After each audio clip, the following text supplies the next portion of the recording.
I noticed the changes about 3 weeks ago. Small things at first.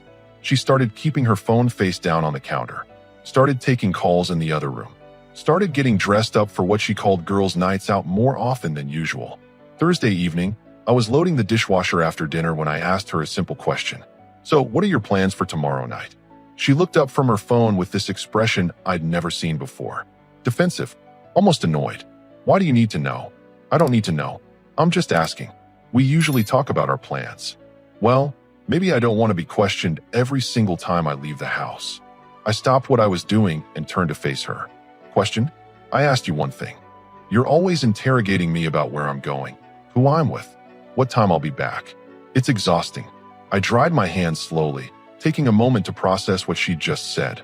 In 8 years of marriage, I'd never once interrogated her. I'd asked, normal spouse stuff. The kind of questions you ask when you care about someone's day. Stop interrogating me about my plans, she said, her voice getting louder. I'm allowed to have a life outside this house without giving you a full report. The kitchen went quiet except for the hum of the refrigerator. I looked at her, truly looked at her, and saw someone I didn't recognize. Someone who was picking a fight over nothing. Or maybe over something she didn't want me to know about. You're absolutely right, I said calmly. She blinked, surprised by my response. She'd been ready for an argument, ready to escalate. My agreement threw her off. I am. Yes, you're completely right. I apologize for interrogating you. I won't ask again. She studied my face, trying to figure out if I was being sarcastic. I wasn't. I was being strategic. Okay then, she said, picking up her phone again. Good. I finished loading the dishwasher in silence. Then I went upstairs to our bedroom, pulled out my phone, and did something I'd never done before. I went into settings and disabled location sharing. All of it. Find my friends, Google Maps, everything. Then I opened a new browser tab and searched for flights to Miami. If she wanted privacy, I'd give her plenty of it. And I'd take some for myself too. The next morning, she was in a better mood. Probably relieved that I'd backed down so easily. She even kissed me goodbye before heading to work, something she hadn't done in weeks. Have a good day, she said. You too. Enjoy your plans tonight. She smiled, thinking she'd won. Thinking I was just another husband who'd learned his place. She had no idea what was coming. I spent Friday at work handling the basics, but my mind was elsewhere. I'd already booked the flight. Thursday night departure, return Monday afternoon. A hotel right on South Beach. 3 full days of not giving a single explanation to anyone. When I got home Friday evening, she was already getting ready. Hair done, makeup perfect, wearing a dress I'd never seen before. Heading out soon? I asked from the doorway. Yeah, meeting the girls at 7. Have fun. She paused, mascara wand in midair. That's it. No questions. You asked me to stop interrogating you. So I stopped. She looked almost disappointed, like she'd wanted the fight after all, but I wasn't giving her one. Okay, I'll probably be back late. Don't wait up. No problem. I watched her leave, heard her car pull out of the driveway. Then I went upstairs, grabbed the overnight bag I'd packed that morning, and called an Uber to the airport. My flight left at 10:15. By the time she was wherever she actually was, I'd be halfway to Florida. She wanted freedom. She was about to find out what that actually meant. I landed in Miami just after midnight. The warm air hit me as I walked out of the airport, and I felt something I hadn't felt in months. Relief. No explanations. No justifications. No walking on eggshells waiting for the next accusation. I checked into the hotel around 1 in the morning. The room had a balcony overlooking the ocean. I stood there for a while, listening to the waves, and realized I'd been holding tension in my shoulders for weeks. Saturday morning, I woke up to 17 missed calls and 32 text messages. All from her. The first few were casual. Hey, where are you? Did you go somewhere? Then they got more urgent. Why aren't you answering? I'm getting worried. By message 20, the panic was obvious. Please just tell me you're okay. This isn't funny. I'm about to call the police. I ordered room service, ate breakfast on the balcony, and left everything on read. Around noon, I finally sent one message back. I'm fine. Enjoying my weekend.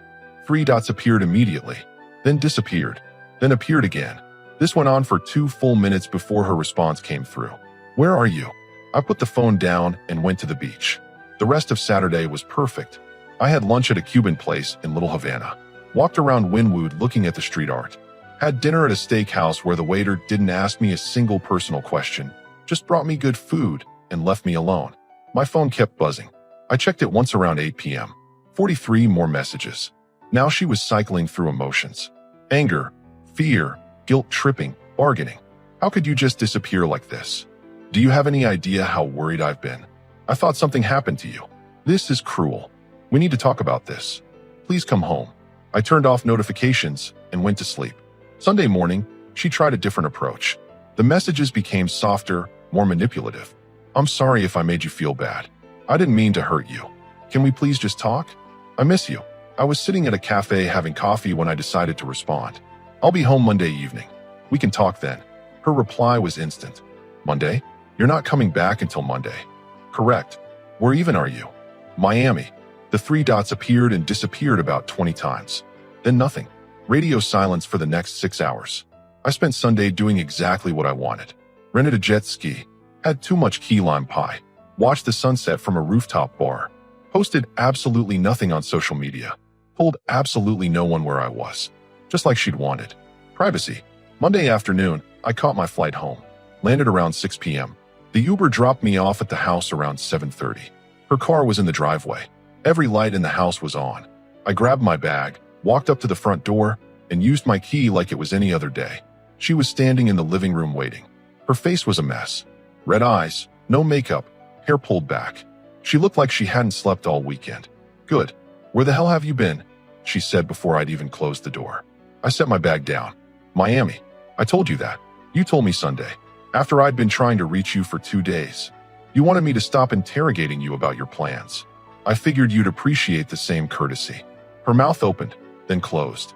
She was trying to find an angle, a way to make this my fault. That's not the same thing at all, isn't it? You go out Friday night.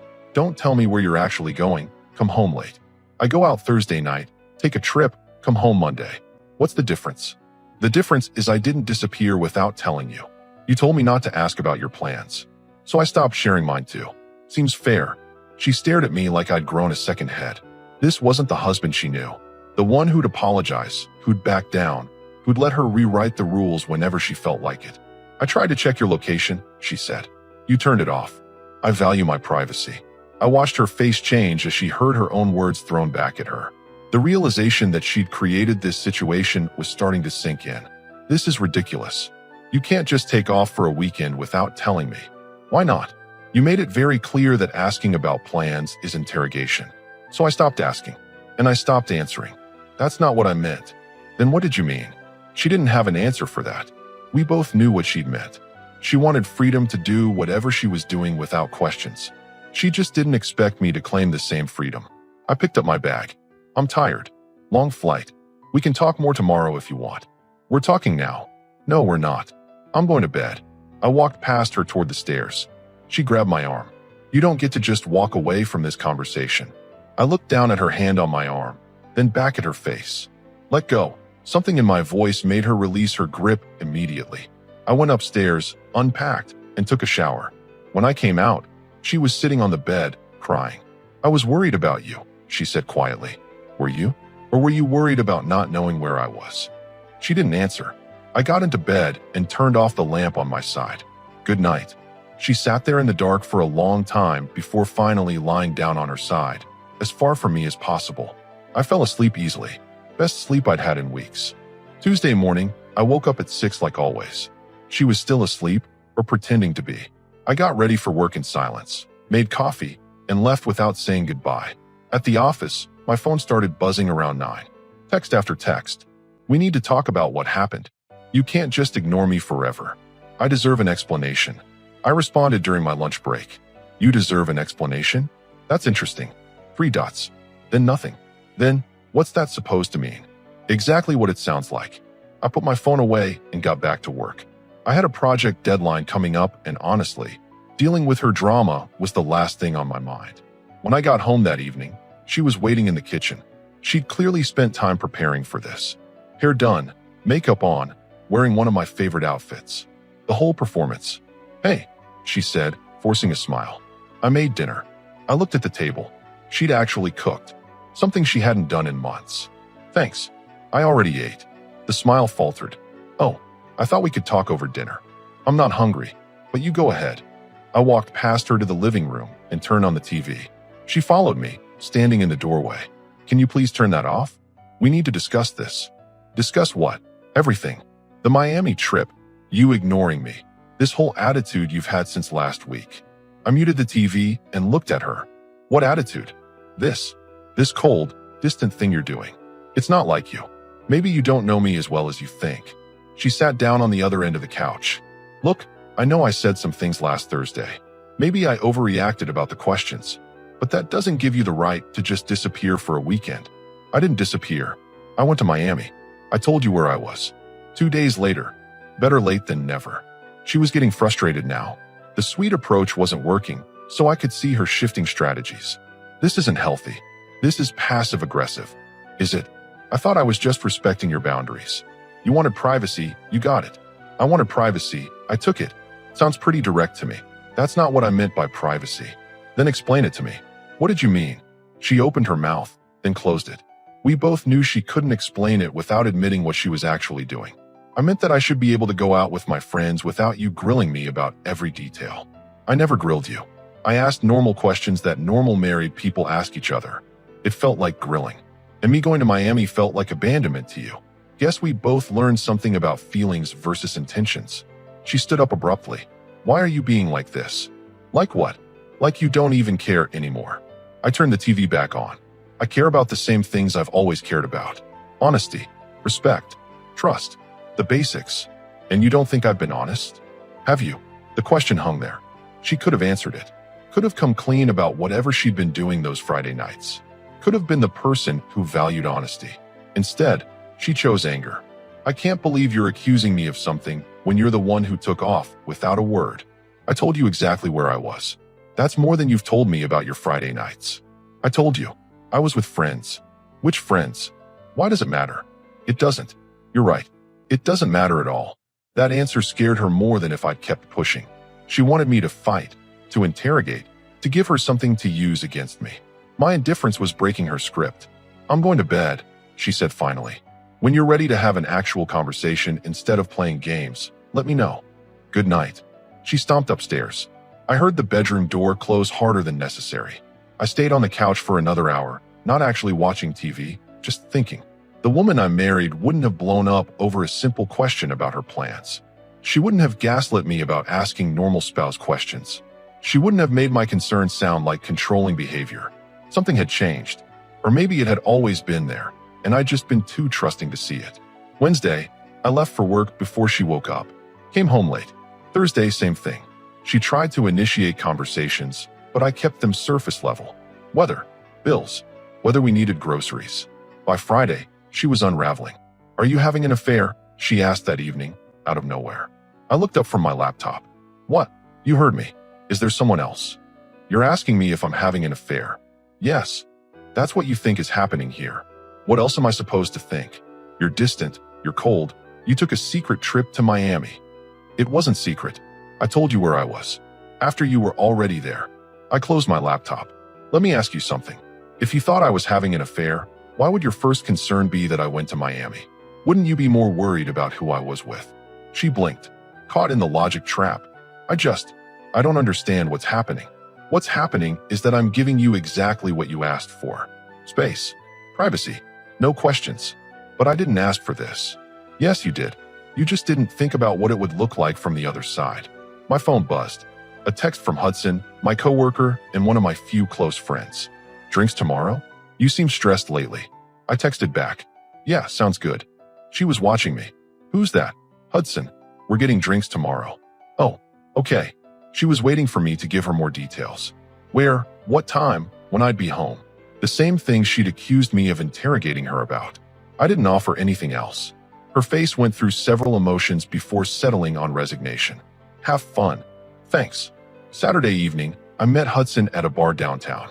We'd worked together for 5 years, and he'd met my wife plenty of times at company events. So what's going on? He asked after we'd ordered.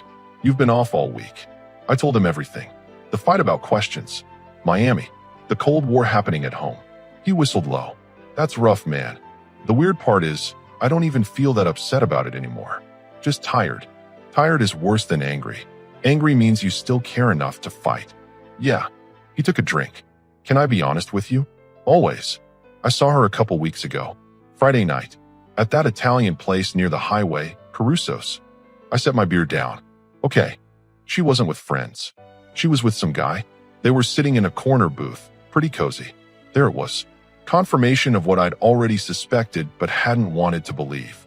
Did she see you? No. I was picking up takeout. Left before they noticed me. I almost texted you that night, but I didn't know if I should. It's fine. I appreciate you telling me now. What are you going to do? I stared at my drink for a long moment. I'm going to talk to someone. A lawyer, I mean, just to understand my options. Fair enough. If you need anything, let me know. We finished our drinks, talked about work stuff, normal friend things. When I got home around 11, she was still up, watching TV. How was it? She asked, trying to sound casual. Good. Hudson says hi. That's nice. I went upstairs without another word. Lay in bed staring at the ceiling. Thinking about Caruso's. About corner booths. About Friday nights and defensive reactions and everything that made sense now. I wasn't angry. Hudson was right about that. I was just done. Sunday morning, I searched for divorce attorneys in the area. Started making a list of who to call Monday. The marriage was over. I just needed to make it official. Monday morning, I called out sick from work. First time in 3 years. I had appointments to keep, and none of them involved the office. I met with 3 different attorneys. The first one was too expensive. The second seemed like he just wanted to drag things out for billable hours.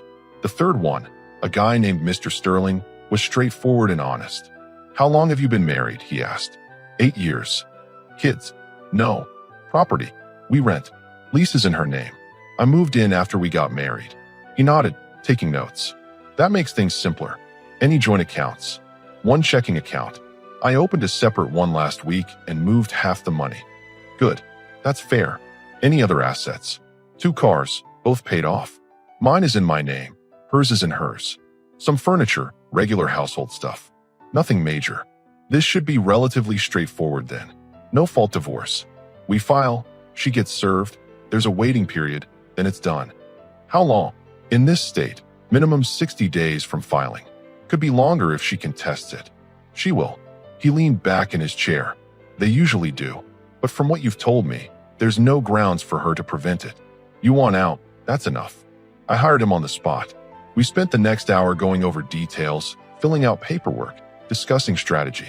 When I left his office, I felt lighter than I had in weeks. I spent the rest of Monday getting things in order. Called the insurance company to separate our policies. Updated my direct deposit to the new bank account. Changed my emergency contact at work from her to Hudson. Small things. Important things. When I got home that evening, she was in the kitchen making dinner again. Another performance. Hey, you're late. Everything okay? Fine. Had some errands to run. Oh, well, dinner's almost ready. I'm not hungry. Her face fell. You haven't eaten with me in almost a week. I've been busy. Busy avoiding me, you mean? I didn't respond. Just headed for the stairs. I know you saw someone, she said to my back. I stopped. Excuse me. Saturday night. Hudson told you something. I can tell. I turned around slowly. What do you think he told me? She was gripping the kitchen counter. I don't know, but you've been different since then. Different how? Colder. More distant. Like you've already checked out. Maybe I have. The words just came out. Honest. Direct. No games. Her eyes widened. What does that mean? It means exactly what it sounds like. Are you saying you want to leave? I'm saying I already have. Mentally, anyway. The rest is just paperwork. She moved toward me. No, we can fix this. Whatever Hudson said, whatever you think happened. Caruso's. 2 weeks ago. Friday night. Corner booth. All the color drained from her face. He was just a friend. Don't. It's true. We were just talking. In a corner booth. At a romantic Italian restaurant. On a Friday night. After you accused me of interrogating you for asking about your plans. It wasn't like that. Then what was it like? Explain it to me. She was crying now. Actual tears, not the manipulative kind. He's someone I used to work with. We ran into each other at Target a few weeks ago. We got coffee to catch up. That's all. And the dinner? He was having a hard time. His divorce just finalized. He needed someone to talk to. So you took him to a romantic restaurant and sat in a corner booth and didn't tell your husband about any of it. I knew you'd overreact. Overreact? You mean react. Period. Because what you did was cross a line, and you knew it, which is why you hid it. Nothing happened. We just talked About what? His failed marriage? How hard divorce is? How nice it is to have someone who understands. Her silence was the answer. Let me guess, I continued. He complained about his ex-wife. You commiserated. Maybe complained about me a little. About how I asked too many questions. How I don't give you space. And he agreed with everything because that's what people who want something do. They validate whatever you're saying. You're twisting this. Am I? Because from where I'm standing, it looks pretty simple. You wanted to spend time with another man without me knowing about it. So you picked a fight about questions. Accused me of controlling behavior. Made me the bad guy so you could justify whatever this is. It's not an affair. Maybe not yet. But that's where it was heading, and we both know it.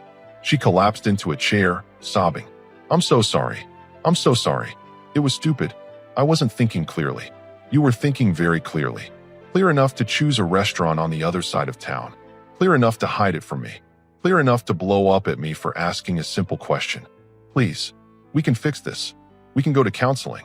I'll cut all contact with him. Whatever you want. I sat down across from her. Not because I was considering it, but because I needed her to see my face when I said what came next. I don't want to fix this. What? I'm done. Not because of him specifically. Because of what you turned into. The woman I married wouldn't have snuck around. Wouldn't have gaslit me about normal questions. Wouldn't have made me feel crazy for caring about her life. I can change. You probably can. But I don't want to wait around to see if you do. You're not even going to try? Try what? Try to trust you again after you lied? Try to feel secure after you accused me of interrogation for basic communication? Try to be happy with someone who needed attention from another man to feel valued. She had no answer for any of that. I saw an attorney today, I said quietly. Papers will be filed by the end of the week. No, please, no. I love you. You love the idea of me, the stability, the security, but you don't love me enough to be honest. And I can't build a life on that. I stood up. I'll sleep in the guest room until I find a place. The house is in your name, so you can stay. I'll be out within the month. This is because of Miami, isn't it? You're punishing me. Miami was me taking a breath. This is me making a decision. There's a difference. I went upstairs, grabbed my pillow and some clothes, and moved into the guest room. She didn't follow, didn't bang on the door, just cried in the kitchen while I set up my temporary space. Around midnight, she slipped a note under the door. I found it in the morning. I know I messed up, but throwing away 8 years over dinner with a friend seems extreme. Please reconsider. I'll do anything. I folded the note and put it in my pocket. Not because I wanted to keep it, but because my attorney might need it as evidence that I'd informed her of my intentions. Tuesday morning, I went to work like normal, focused on my projects. Had lunch with Hudson and told him everything. How do you feel? He asked. Relieved, honestly. Like I can finally breathe. Good. You deserve better than that. Thanks for telling me about Caruso's. I needed to know. That's what friends are for. When I got home that evening, she tried one more time. I ended it. Blocked his number. Deleted him from everything. See, she showed me her phone. Okay. That's it. What do you want me to say? Good job on doing what you should have done weeks ago. I want you to say we can work through this. We can't. I already told you that. Why not? Because trust isn't something you can rebuild in a day, or a week, or even a month. And I don't have the energy to try. She stared at me with desperate eyes. So that's it. One mistake and you're gone. It wasn't one mistake. It was a series of choices. And the last one I'm choosing to make is leaving. I walked past her to the guest room and closed the door. The papers would be ready Friday. And then this chapter of my life would finally be over. Friday came faster than expected. Mr. Sterling called around noon. Papers are ready. You can pick them up this afternoon, or I can have them served directly. I'll pick them up. I want to hand them to her myself. You sure? Most people prefer. I'm sure. I left work early and drove to his office. The envelope felt heavier than it should have. When I got home, she was sitting on the couch, looking like she'd been waiting all day. We need to talk, she said as soon as I walked in. We do. I set the envelope on the coffee table between us. She stared at it. What is that? Divorce papers. I need you to sign them. Her face crumbled. You actually did it. I told you I would. I thought if I gave you space, if I showed you I was serious about changing. It's not about space. It's about respect. And you stopped respecting me the moment you chose to hide things instead of talking to me. She picked up the envelope with shaking hands, then set it back down without opening it. I can't sign these. You will eventually. This just starts the process. What if I refuse? Then it takes longer. But the outcome is the same. She looked at me with something close to hatred. You went to Miami to punish me. I went to Miami because I needed to think. And while I was there, I realized something. I was happier in 3 days alone than I'd been in 3 months with you. That hit her hard. Truth usually does. I gave you 8 years of my life. And I gave you 8 years of mine. We're even. This is so cold. So calculated. This isn't you. No, this is exactly me. You just never bothered to learn who that was. I stood up. I found a place. Month-to-month rental. I'm moving my stuff out this weekend. You can keep whatever furniture you want. I don't need much. Where? Does it matter? She didn't answer. I went to the guest room and started packing. Clothes, laptop, important documents. Everything else could wait. She appeared in the doorway. My parents are going to ask questions. Tell them the truth. Or don't. I don't really care anymore. They'll blame me. Probably. But that's between you and them. She watched me pack in silence for a few minutes. Then, quietly, I really did love you. Past tense. Interesting choice. That's not what I meant. It's what you said. I zipped up my bag. I'll be back tomorrow for the rest. Please don't be here when I come. It'll be easier for both of us. This is really happening. Yes. I never thought you'd actually leave. I know. That was the problem. I carried my bag downstairs and out to my car. Didn't look back. Didn't need to. The apartment I'd found wasn't much. Small 1-bedroom on the 2nd floor. But it was mine. No shared history. No reminders. I spent Friday night setting up. Bed, TV basics. Ordered pizza. Sat on my new couch and felt something I hadn't felt in months. Peace. Saturday, I went back to the house. She'd left like I asked. I packed up the rest of my things, loaded them into a borrowed truck from Hudson. On the kitchen counter, she'd left the divorce papers. And signed. I wasn't surprised. Mr. Sterling had warned me she'd resist. But it didn't matter. The process had started. Sunday, I slept until 10. Made breakfast in my own kitchen. Went for a run. Did absolutely nothing productive. It was perfect. Monday morning, back to work. Normal life. No drama. No wondering where she was or what she was doing. Hudson met me for coffee. How's the new place? Quiet. Good quiet or lonely quiet? Good quiet. I forgot what that felt like. 3 weeks later, she finally signed the papers. Mr. Sterling called with the news. She's asking for half the value of your car. No, that's what I figured. I'll handle it. She didn't get the car. Didn't get anything except what was always hers. The settlement was clean, fair, and fast. 67 days after I filed, it was official. I was free. 6 months later, I ran into her at Target. She looked different. Tired. She started to say something, but I just nodded and kept walking. There was nothing left to say. That weekend, I flew back to Miami. Same hotel, same beach. But this time, I wasn't running from anything. I was just living my life. And it felt incredible. 1 year later, I barely recognized my old life. The apartment had turned into a house. Small, 2-bedroom rental in a better neighborhood. I'd gotten a promotion at work. Started lifting weights again. Reconnected with friends I'd lost touch with during the marriage. Hudson and I grabbed lunch one afternoon. You look good, man. Seriously. Night and day from last year. I feel good. Better than I have in a long time. Any regrets? About leaving? Not even once. Heard through the grapevine she's engaged again. I took a bite of my sandwich. Good for her. That's it. No reaction. What do you want me to say? I hope she's happy. I hope she learned something. But honestly, I don't think about her much anymore. And that was the truth. She'd become a chapter in my past, not a constant presence in my present. You seeing anyone? Hudson asked. Casually. Nothing serious. I'm not in a rush. Smart. That weekend, I flew to Miami again. 3rd time since the divorce. It had become my reset button. The place where I'd first remembered who I was outside of that marriage. I sat on the same beach, watching the sunset. Thought about everything that had led me here. The fight about questions. The trip I'd taken out of spite that became something more. The Cold War. The discovery. The divorce. All of it had seemed devastating at the time. But looking back, it was the best thing that could have happened. She'd wanted freedom without responsibility. Privacy without partnership. Space without communication. I'd given her all of that. Just not in the way she expected. The irony wasn't lost on me. By demanding I stop asking questions, she'd push me to stop caring about the answers. And once I stopped caring, leaving became easy. My phone buzzed. A text from Natalie, someone I'd met at a work conference last month. How's Miami? Perfect. Wish you were here. Next time. Deal. I smiled. Natalie was different. Direct. Honest. We'd talk for hours about everything and nothing. No games. No hidden meanings. Just genuine conversation. Maybe something would come of it. Maybe not. Either way, I was good. The sun dipped below the horizon, painting the sky orange and purple. I finished my drink and stood up, brushing sand off my shorts. My ex-wife had taught me an important lesson.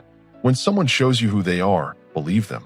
And when they demand space, give them exactly that. Just be prepared to take some for yourself too. I walked back toward the hotel, already planning tomorrow.